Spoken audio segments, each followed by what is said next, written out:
حلاج آتش گرفت و سوخت، عطار خاکستر آن عشق را بر 7 شهر پاشید و مولانا از آن خاکستر رقصی چنین میانه میدان ساخت و ما در دل این اثر دنبال همان نغمه ایم، نه برای رسیدن که برای گم شدن در آوازی که شاید ما را به خودمان بازگرداند.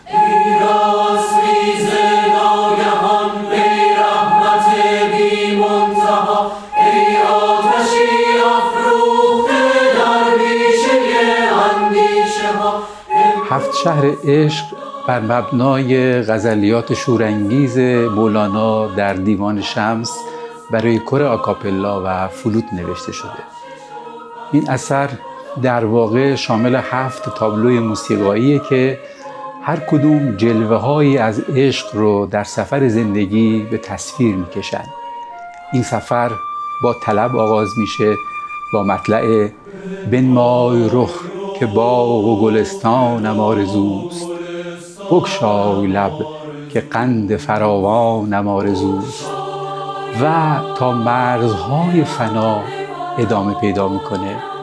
بمیرید بمیرید در این عشق بمیرید، در این عشق چون مردید همه روح پذیرید.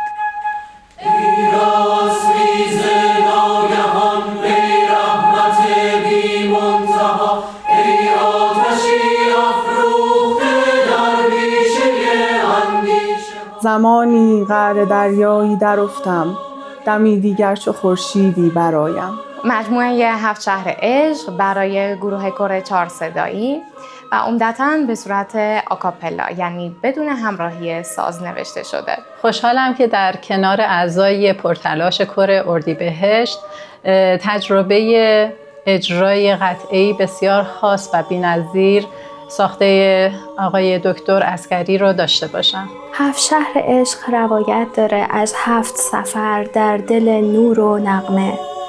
سفری از جنس نور و امید با صدای کور اردیبهشت. سفری بر مدار عشق برای رهایی و آزادی از طوفان زمانه.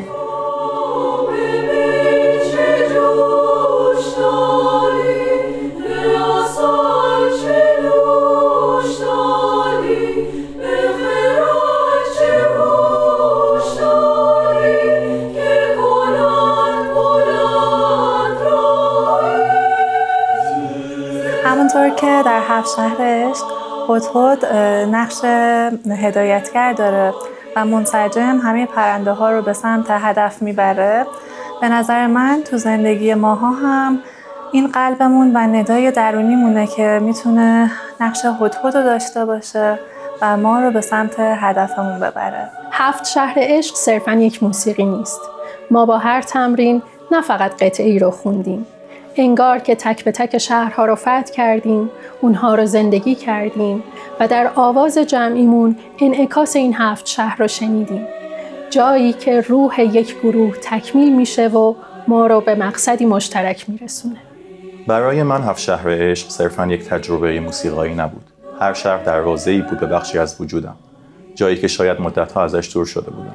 ما مدت‌ها تمرین کردیم تا بتونیم لحظه ناب و بیاد موندنی رو با آوا و احساس و کلاممون در دل شما معنا کنیم. قراره با هم لحظه ای از عشق و نظاره و همبستگی رو تجربه کنیم. در آهنگسازی این اثر خوانش شعر برای من اولویت اول بوده و سعی شده از امکانات و ظرفیت‌های موسیقی کورال برای بیان معانی و مفاهیم اشعار مولانا بهره گرفته بشه. گروه کور نماد جامعه انسانیه و ارجاعی به منطق الطیر عطار داره و گفتگوی پرندگان در سفر یافتن سیمرغ. ساز فلوت هم نماد نوای الهی درون انسانه و ارجاعی به ساز نی داره. امیدوارم حاصل کار مورد توجهتون واقع بشه. به امید دیدار.